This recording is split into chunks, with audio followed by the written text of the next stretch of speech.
5 years ago, I bought 2 investment properties right as the property market raced towards its peak, and then a year later, I bought a third.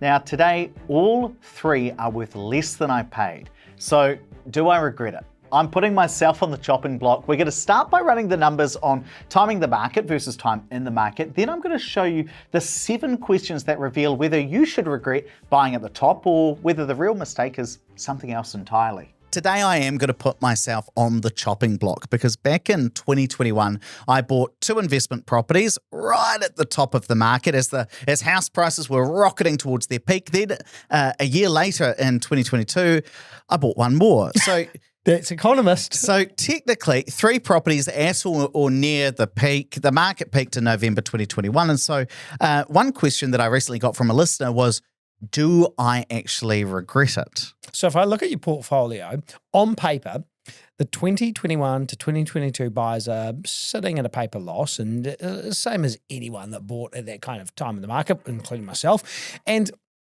it's interesting because when we at Opus Partners do annual reviews with clients, there are a lot of people that bought at that time because the market was really buoyant. It is quite disheartening for people. Like if I think about like they're making regular top-ups, it feels like they're putting good money after bad. And like I had someone just last week who felt very, very stressed. I could hear it in her voice. And it is hard. We don't take it lightly. That's quite a challenge. So how do you work through it? Well, I mean, one thing that I always have to think about is I go back to what the forecasts were at the time. And if I look at like the Treasury and the Reserve Bank's forecasts around what was going to happen to property prices, it was pretty clear that property prices were not going to keep going up at like 30% per year, which is the peak, right? Which is like at their frothiest, house prices did go up by just over 30% per year. Now, no forecast was saying that was going to continue, but it looked like they were going to peter off slowly as opposed to dropping down 15%. Yeah. So I do have to always think about, well, what data was I looking at the time when I made my decision? But the other thing that I often think about when it's like, well, do I regret it or not, is that I wouldn't actually be able to go ahead and buy those properties today. So if you weren't to if you were going to time the market more perfectly, you couldn't do it. Is that what you mean? Well, like if I was going to try and go buy those 3 properties today, like would I be able to do it? The answer is no. Because the lending criteria, like in terms of banks being willing to lend money, they were more willing back then. And on top of that, my other properties had gone up in value, so I could borrow more against them. Now those properties have gone down in value, so I don't have the same equity to be able to say, hey, look, Mr. Banker, I've got this, because that's exactly how it works. You say, hey, Mr. Banker. Yeah. Or Mrs. Or Mrs. Banker. We're living in a new world. Well, Andrew, we've been living in this new world for a long time. And you're just showing us your old banker ways. And if I went to go say to them, hey, can I go borrow some money to buy 3 properties? I wouldn't be able to do it because the value of those original properties I had have gone down as well. So you couldn't unlock that equity. So one thing that I do to help myself sleep at night is just remember that, well, I wouldn't be able to go out and buy 3 investment properties today because some of the rules have changed. I know we once had some investors, even actually on the show, who had said, hey, look, we bought a property at the peak of the market, but actually because our own house has gone down in value as well, I wouldn't be able to replicate that purchase today. So you can sometimes say to yourself, well, at least I've been able to get on that ladder and hold them for longer. And that's kind of where there could be a difference between the optimal decision about when you buy and actually what was right for you because you were able to get on at the time. I think it's easy to beat yourself up about, the bad run that we've had over the last few years, but really bad results from a market tends to kind of even out over time, and the really, really good timing kind of levels out as well. And actually, now that we're recording video, I think we're releasing our videos of these podcasts because every Monday we record it on video and put it on YouTube. I'm pretty sure this is on Spotify now. So you guys listening on the podcast, if you want to see the graphs we're looking at, the cool thing is now because producer Dave has magicked it up for us, you can see this too. And so if you look at kind of a 1 year time frame in property, it's so volatile. Like it's basically like a coin toss. Like if you look at the best ever 1 year stretch in property ownership in New Zealand, like that was over 30%. So imagine if you just happened to time the market perfectly and your property followed the market average perfectly, you made 30% in a year. You'd think of yourself as pretty bright. I'm the right? next Warren Buffett. Correct. Now, if on the other hand, your good mate Ed then thinks, oh, well, I'm going to do the same thing, buys that next year, gets the market completely wrong. He just lost 14%. So same principles, but very different results, like 50%, like a 50% swing. That's huge, right? But then if you go to, say, a 3-year period, the best ever is still really good, like 17.46 compounding over a 3-year period.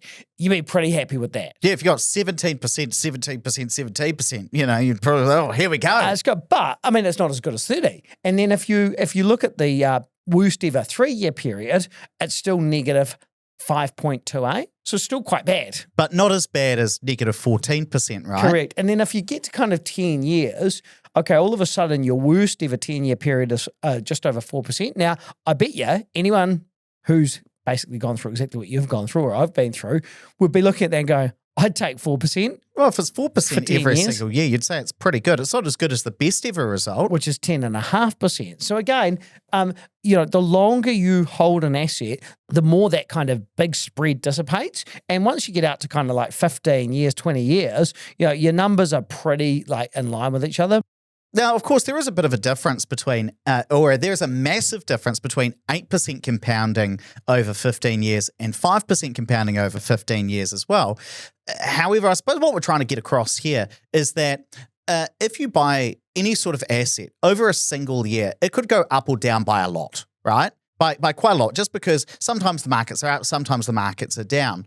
Over 5 years, though, it's unlikely that you're going to keep on hitting those big or really bad results consistently for 5 years. And over the time that you're invested in the market, you're going to have some bad years, you're going to have some good years. Over time, they tend to even out. And I suppose that's the key message when I'm thinking about, well, do I regret it? And I always just think, well, for those specific properties, I've held them for maybe 3 to 4 years, say. That's too short a time to evaluate whether the long-term strategy is going to work out. Though one thing that a lot of people often ask me is, well, how can I start using this kind of data for myself? And this is why we were actually at a webinar the other night, right? And Yes, we were. people were asking about, how much might house prices go up in the future? And then over a wine at dinner, you said to me, Could you build a calculator for me where I can look at a time frame, like if I've got 15 or 20 years, and then put in the area that I'm investing in, and then look at, well, what would be a fair growth rate that I'd be comfortable with, and then how likely or unlikely is that to happen? Well, ta-da, here we go. I've built it for you. And we'll drop this down in the description of the podcast as well and on YouTube so you guys can play around with this. But what area do you want to look at? Let's do Dunedin. Okay, so if we go to Dunedin, and how much would you assume that house prices might go up in Dunedin? I reckon 5% a reasonable growth rate there. And how long do you want to look at this over? Use 10 years first and tell me what that says. Okay, so what we can see is that 72% of the time, just over 72% of the time, if you bought a property in Dunedin and you looked at a random month, you just lined up all of the months since January 1992, took out a dart, popped on a blindfold and chucked it at the calendar and chose to purchase in that random month and held that property for 10 years, assuming that property followed the market perfectly, 72% of the time you would have got at least 5% growth in that property averaged over those 10 years. Now, again, some of those years are bad, some of those years are down, some of those years are really good. But just over 70% of the time, you would have hit that 5% growth rate. Now, some of the time, you wouldn't. So if you purchased a property in September 2005, over the next 10 years, so the 10 years to September 15, you would have got an annualized growth rate of only 1.8%. Right? So that's below it. So sometimes you don't get that long-term growth. But most of the time you do. If you bought 10 years ago today, so the 10 years ago to April 2026, you would have got an annualized growth rate of 7% per That's year. amazing. And that's even after the downturn that we've had. And can you make that 20 years and just see what an impact that has? So what we see then is it smooths out both the ups and the downs. So over that period, 70% of the time, or 71% of the time, you would have got at least 5%. But in that case, your worst year is no longer, I think I said 1.9%. Your worst year is around 4.5%, about 4.4%. Wow. So again, that's what I'm saying in terms of it evens the ups and the downs. So if you sold your property in November 2021, which means you purchased in November 2001, and you sold right at the peak of the market, your annualized growth rate was 9.8%. That's massive. That's mental, isn't it? 10% over 20 years. That's like that's absolutely insane. And so then if I go back and I say, okay, well, let's make that a target growth rate of 4%, say. Okay. Okay, so 100% of the time that's occurred, and say I've got a holding period of 15 years. Okay, let me just adjust that through the magic of, here we go. Yeah. So then I'd say, okay, based on, what's the shortest period that I could look at that for 100% of the time? For 4%? Okay. That would be 14 years. So if I said, well, I've got 15 years to retirement and I want to use a really conservative growth rate. So if I look at the historic numbers, 100% of the time, Dunedin has achieved a 4% growth rate over a 14-year period. That would be a conservative rate to use. That'd probably be quite conservative. Now, there are a couple of things to look at, right? This is looking at historical numbers, right? And so this isn't going to say if you invest in Dunedin and assume a 4% growth rate, you are 100% guaranteed. It's the OPIS guarantee. It's not the OPIS guarantee, by the way, not at all. There are no guarantees in investing. But we are not saying there's a guarantee that you're going to get the 4%. But it's useful to look at this and say, well, if I bought a property at any given time, and there are some ups and there are some downs, what percentage of the time has the market delivered that amount? Now, you've also got to think about that your house is not the market. So your house might not go, like if the market goes up by 100%, it doesn't mean that your house went up by 100%. Just like if you bought a single share in, I'm thinking about a small company, like the Match Group, which owns like Tinder and those kinds of apps, and they're on the S&P 500. If you bought one share in that, and the S&P 500 doubled, it doesn't mean that your share doubled necessarily, right? These are different things. But it's a useful way of thinking about, okay, what's the likelihood I get growth in the future? And so again, if I apply that back to, do I regret it? Like obviously, it would have been great if I bought those 3 properties a couple of years later. However, I might not have been able to do that. And if I hold on for an extra 7 years or 10 years, then I'm more likely to get some better years that help smooth that out. Yeah, and also you can't change the past anyway. So whilst it's always sensible to look at, well, do I need to get rid of something if it is a dud investment? Don't let a few bad years create in your head this idea that it's a dud investment when it could just be a dud market. Now, just from your experience though as an advisor, what sort of people tend to regret buying at the top, right? Because there aren't going to, because not everybody's like very comfortable with it, right? No, in fact, lots of people aren't. I guess 2 things matter: your time horizon and your risk tolerance. So if you bought 3 properties at the peak of the market and you've got the intention of holding for 15 years and you're a few years into it, you're going to be fine.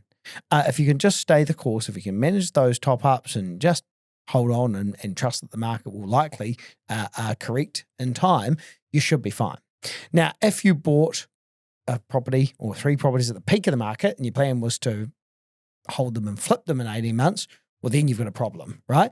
Now, Ed, you're probably okay because you're happy to take on a certain amount of risk. You're risk seeking. Whereas, again, if someone is more risk adverse, you're probably more likely to regret it and then probably be thinking, well, what have I done? Have I made a mistake? Well, that's the important part, which I think a lot of people forget about. So I've recently created a quiz. This is just in Excel at the moment, but maybe I'll build it into a tool and pop it down in the description. But one thing that's really important to think about is how up for risk are you, right? Because I am incredibly up for risk. So I'm like, okay, I bought a property at the peak of the market. It's gone down in value. Maybe I should buy some more. Maybe that'd be a good idea because properties look to be on sale. Whereas other people, if you are more conservative, if you're less risk seeking, if you've got a lower tolerance for risk, you're going to be thinking, oh no, what have I done? And it's very important that you understand this going into property and thinking about these things up front, because this is going to help you understand how would you react if the market dropped by, say, for instance, 10%. So, I mean, a couple of questions you could ask yourself is like, how do you feel about taking on debt to build your long-term wealth? Like, are you a bit cautious, or actually do you see that leverage and using debt is your strategy and you really want to maximize it? Another question to ask yourself is, well, if you bought a property and it went down in value over the next 3 years, what are you going to do? Are you going to hold it and maybe keep it, but consider selling if things don't turn around? Or are you like, absolutely not, I'm going to sell, I'm going to get out before it gets worse? And then another one, which is when the media is negative about property, how does that affect you? Does it get into your head and you'd think about selling because of the headlines? Or is it that it actually doesn't have that much influence on your long-term investment decisions? And I wanted to bring this up because typically people who host like finance podcasts and property podcasts, because they understand market risk, they do tend to be quite risk-seeking. And so the advice is often, or the things they talk about is often just hold on. Now, often just holding on is really, really important, but some people genuinely don't have the risk tolerance to be able to hold on. I think that's what some people miss. So yeah, I'll probably knock this up and drop that down in the show notes as well, so you guys can play around with that and just get a sense of, well, where do you sit? And again, I think, it is important to remember that markets do tend to correct over time. Now, if you are like Ed, and you've got a long time horizon and you're not really that concerned, that's all good. But if you are like some of the people I've been speaking to, you're a bit more nervous, I'd probably chat to your financial advisor. Now, the best thing they can do is tell you just to stay the course, but it's always good just to get a second set of eyes and just someone to reassure you, I think. So now you know the date you buy matters far less than what you do after you invest. But here's the question that trips up even experienced investors. Should you wait for the next crash before buying at all? I ran the numbers. And getting this one wrong could cost you $440,000. Click the video on screen and watch it now.